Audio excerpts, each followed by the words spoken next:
सतगुरु की साजी निवाजी प्यारे साथ संगत जी, प्यार और सत्कार से कहना धन निरंकार जी। दिया है तूने नफिस तोहफा, हमें कदर दे कदर करें हम। ए खुदाया हमारी नजरों को वो नजर दे हम तुझे समझ सकें। ए मेरे मौला हमारी नजरों को वो नजर दे हम तुझे समझ सकें। सतगुरु माता सुदीक्षा जी महाराज निरंकारी राजपिता जी निरंकार दातार साध संगत माँ अदासी आपका बारंबार शुक्राना करती है जो आप जी हमें हर पल जीवन जीने का सलीका सिखा रहे हो। इसी तरह हम आप जी के चरणों में बैठकर ये जीवन जीने का सलीका सीखते रहें और दासी आप सबके आशीर्वाद से ये विचार रखने जा रहे हैं। जीवन में परिवर्तन को सहज भाव से स्वीकार करें। सतगुरु माता सुदीक्षा जी महाराज ने हमें अपने विचारों द्वारा बताया है कि हम संसार में देखते हैं कि साल में अलग अलग मौसम होते हैं, कभी गर्मी, कभी सर्दी, कभी बरसात तो कभी बर्फबारी भी होती है। इसी तरह हमारे जीवन में भी समय हमेशा एक सा नहीं होता, इसमें परिवर्तन आता रहता है। कभी खुशियां आएंगे तो कभी दुख भी आएगा, शरीर में तकलीफ या बीमारी भी आनी है, क्योंकि परिवर्तन संसार का नियम है। परिवर्तनों को सहज भाव से स्वीकार करना है। इस जीवन काल में बहुत कुछ होते हुए भी हमने मन में शांति और स्थिरता रखनी है। हर परिस्थिति में अपने मन और व्यवहार को सहज रखना है।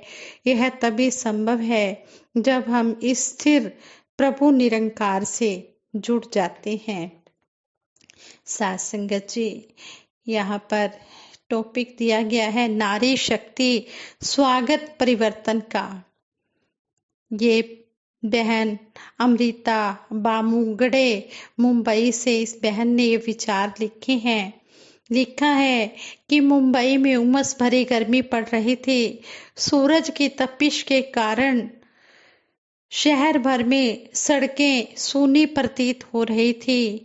मैं और मेरा 5 साल का बेटा सड़क के किनारे खड़े होकर ऑटो रिक्शा का इंतजार कर रहे थे, पर कोई भी ऑटो रिक्शा रुक नहीं रहा था। इंतजार करते करते अचानक एक ऑटो आकर सामने रुका और हमने सुख की सांस ली। अंदर बैठने के लिए जैसे ही कदम बढ़ाया तो मेरी नजर ऑटो ड्राइवर पर पड़ी। वह एक महिला थी। अपनी मधुर मुस्कान के साथ उसने हमारा स्वागत किया, वेलकम किया।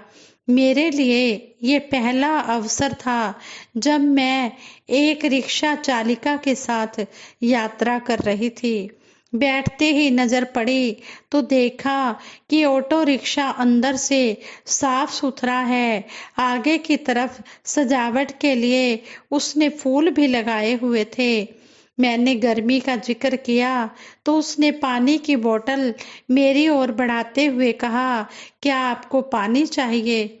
मैंने अपने पर्स से अपनी बोतल निकालते हुए उसका धन्यवाद किया। पानी तो मेरे पास था, फिर भी उस बहन ने पानी की बोतल मेरी तरफ बढ़ाई, लेकिन पानी मेरे पास था तो मैंने उसका थैंक्स किया कि बहन पानी मेरे पास है, आप मुझे पानी इतनी गर्मी में दे रहे हैं, इसके लिए आपका बहुत बहुत धन्यवाद। ऊबड़ खाबड़ रास्ते पर वह बड़ी सहजता से गाड़ी चला रही थी, जिसे देखकर लगा कि वह एक अनुभवी चालिका है। मैं उत्सुकता भरी नजरों से उसे देख रही थी। उसे जब यह एहसास हुआ तो उसने कुछ बोलना शुरू किया। उसने कहा कि यह रिक्शा मेरे पति चलाया करते थे, बाद में उन्हें जॉब मिलने के कारण यह रिक्शा घर के बाहर ही खड़ा रहने लगा। इस पर धूल मिट्टी भी पड़ रही थी। इसे कोई जिम्मेदारी से चलाने वाला भी नहीं मिला। इसी वजह से मैंने खुद ही इसे चलाने का फैसला किया। मैं कुछ बोलना चाहती थी, पर उससे पहले एक मुस्कान उसके चेहरे पर आकर रुक गई और वो बोली, दीदी आप सोच रहे होंगे फिर घर के बाकी काम कौन करता है। अपनी बात कंटिन्यू रखते हुए उसने कहा कि मैं तो सुबह 10 बजे ही घर के सारे काम काज कर लेती हूँ। खाना बनाना, बच्चों को स्कूल छोड़ना, पति के लिए टिफिन तैयार करना और घर की साफ सफाई करके रिक्शा चलाने के लिए निकल पड़ना। शाम को लगभग 6 बजे घर वापस आ जाती हूँ और फिर से घर के काम काज में बिजी हो जाती हूँ। उसकी बातें सुनते सुनते कब मेरा घर आ गया पता ही नहीं चला। मैंने उसका किराया चुकाया और घर की ओर एक कदम आगे चली ही थी कि मैंने पलटकर उसे सेल्फी के लिए पूछा। उसने हंसते हंसते हाँ कर दी। एक महिला चालिका के साथ सफर करने का यह मेरे लिए एक विशेष अनुभव था। सेल्फी लेने के बाद हम दोनों ने एक दूसरे से इजाजत ली और वह उसी आत्मविश्वास के साथ आगे चल पड़ी। इधर मैं यह सोचने पर विवश हो गई कि कितना सहज और सकारात्मक परिवर्तन है यह। एक नारी ने उस तरह से नए फील्ड में अपना कदम रखा और उसे बहुत ही अच्छे ढंग से निभा भी रही है। मुझे आज भी याद है बचपन के वो दिन जब कोई लड़की कंचे खेलती, पतंग उड़ाती या फिर क्रिकेट खेलती तो अक्सर उसे डांट पड़ती थी। उसे कहा जाता कि उसे रसोई में खाना पकाना व गुड्डे गुड्डी वाले ही खेल खेलने चाहिए। पर आज वो परिस्थितियां नहीं रही। आज के समय में बहुत परिवर्तन आ गया है। कुछ दिन पहले एक पत्रिका में एक चित्र देखा जो मेरे दिल को छू गया। उसमें एक महिला कारपोरेट कपड़े पहने हुए थी और उसके बहुत सारे हाथ दिखाए गए थे। एक हाथ में ऑफिस की फाइल थी तो दूसरे हाथ में बच्चा, ऊपर के एक हाथ में फोन पकड़ा हुआ था। एक औरत भला चम्मच कैसे भूल सकती है। उसके एक हाथ में चम्मच भी थी। इसके अलावा एक हाथ में झाड़ू, एक हाथ में शॉपिंग बैग तो एक हाथ में घड़ी। मैंने अक्सर ऐसी मूर्तियां तो देवी माँ की ही देखी थी। मुझे उस नारी शक्ति का प्रगटाव इस चित्र में दिखाई दे रहा था। स्नेह, सृजन, पोषण, संवेदनशीलता आदि गुण तो नारी शक्ति के अभिन्न अंग हैं और इन गुणों का समावेश ही नारी को संपूर्ण रूप से दिखाता है। स्त्री के अंदर कलात्मक व रचनात्मक गुण होते हैं। कला और रचना समय के साथ बदलते जरूर हैं, मगर नारी अपने आप को उस बदलाव के साथ ढाल लेती है। मेरी नानी पत्थर की चक्की में गेहूं पीसा करती थी, लेकिन वो मिक्सर चलाना भी जान गई। कई बार मैंने उनसे लेटेस्ट फैशन के बारे में पूछा तो उन्होंने उनके जमाने के फैशन के बारे में भी बताया। उनके जीवन में जो भी बदलाव आया था उन्होंने उसे वैसा ही स्वीकार किया। बदलाव को सहजता से अपनाना स्त्री का स्वभाव होता है। शादी के बाद वह उस नए परिवार को भी अपना परिवार मान लेती है और उस घर को अपनाकर उसे सजाती भी है। प्रकृति को भी एक स्त्री के रूप में देखा जाता है, क्योंकि प्रकृति के कई गुण स्त्री में भी मिलते हैं। जिस तरह नारी एक बच्चे को जन्म देकर सृजन करती है, वैसे ही प्रकृति भी पोषण करती है। जब एक माँ, पत्नी या बहन घर में खाना बनाती है, तब वह अन्नपूर्णा बनकर परिवार का पोषण करती है। वह सभी से प्यार करती है और घर में प्यार का संचार करती है। अगर धरती पर कुछ बीज गिर जाते हैं तो धरती उनका रूपांतरण पेड़ के रूप में कर देती है।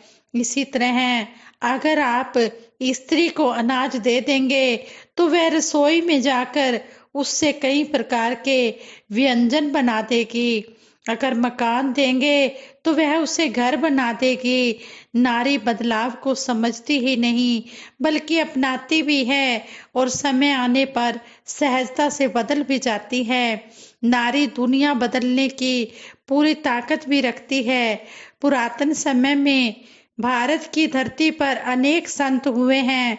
परम भगत मीराबाई और मुक्ताबाई आदि ने ब्रह्म अनुभूति के बाद जो संदेश समाज को दिया वो संसार के हर इंसान के लिए वरदान साबित हुआ। उनकी भक्ति गीतों में पिरोई गई। उनकी उस समय लिखी हुई रचनाएं आज भी हमें जीवन जीने का सलीका सिखाती हैं। नारी ने हर रूप में दुनिया को प्रेरित किया है और आशा है आगे भी करती रहेगी। परंतु समाज के हर वर्ग की यह जिम्मेदारी है कि वो नारी के हर रूप को सम्मान दे। हमारी संस्कृति की सुंदरता यत्र नार्यस्तु पूज्यन्ते रमन्ते तत्र देवता में साकार हो उठती है कि जहाँ नारियों की पूजा होती है वहाँ देवता निवास करते हैं। हमारी सभ्यता ने हमेशा नारी को पूजनीय माना है। नारी परिवर्तन को स्वीकार भी करेगी। अपने सहज जीवन द्वारा संसार का मार्गदर्शन भी करती रहेगी। सभी से मिलने वाला सहयोग और प्रेम उसे शक्ति प्रदान करेगा। आइए मिलकर इस सुंदर सपने को साकार करें। नारी का हम आदर सत्कार करें। जहाँ नारी की पूजा होती है वहाँ देवता निवास करते हैं। नारी जो घर की जो पत्नी है वो भी लक्ष्मी है और जो बेटी है वो भी लक्ष्मी है, जो पुत्र वधू है वो भी लक्ष्मी है, जो माँ है वो भी लक्ष्मी है, जो बहन है वो भी लक्ष्मी है। तो कहने का भाव कि नारी हर रूप में लक्ष्मी होती है। इसलिए हर एक पुरुष को चाहिए कि वो अपने घर में अपनी नारियों का आदर सत्कार करे, उनको मान दे। जहाँ पर नारियों की पूजा होती है वहाँ पर देवता निवास करते हैं, वहाँ पर लक्ष्मी अपने आप ही ठहर जाती है, लक्ष्मी का निवास होता है, उस घर में खुशहाली होती है। इसलिए हम आज से ही यह संकल्प करें कि हम नारी का आदर सम्मान करेंगे, कभी भूलकर भी नारी का अपमान नहीं करेंगे। साथ संगत जी, ये जो विचार हैं ये नारी शक्ति स्वागत परिवर्तन के ऊपर हैं। अगर आप जी को अच्छे लगे तो प्रवान कर लेना और अगर दासी से विचार करते हुए कोई गलती हो गई हो तो आप जी क्षमा कर देना और आगे के लिए सद्बुद्धि देना, सद्विचार देना, सद्मार्ग देना। साथ संगत जी प्रेम से कहना। धन निरंकार जी।